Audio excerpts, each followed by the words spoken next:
Добрый вечер, сладенькие мои, добрый вечер, маленькие мои. Сказка на ночь для моих внучат-малышат. Константин Дмитриевич Ушинский. Ветер и солнце. Однажды солнце и сердитый северный ветер затеяли спор о том, кто из них сильнее. Долго спорили они и, наконец, решились помериться силами над путешественником, который в это время ехал верхом по большой дороге. «Посмотрим, — сказал ветер, — как я налечу на него, мигом сорву с него плащ». Сказал и начал дуть. Дул, что было мочи, но чем более старался ветер, тем крепче закутывался путешественник в свой плащ.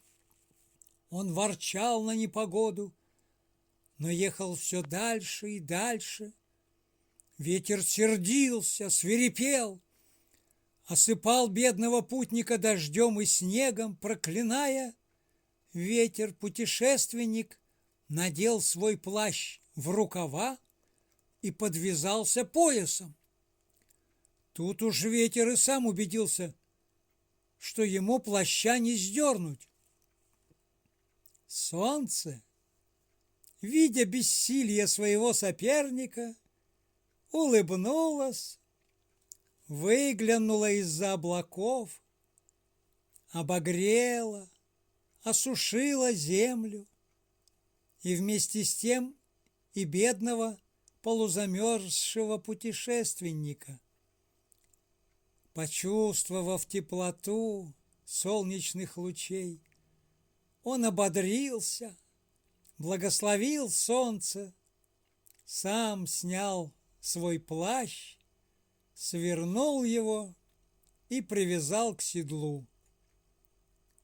«Видишь ли, — сказала тогда кроткое солнце сердитому ветру, — лаской и добротой можно сделать гораздо более, чем гневом.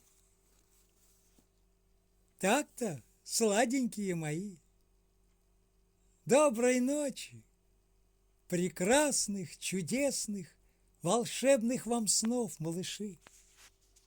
Любящий вас ваш дедушка.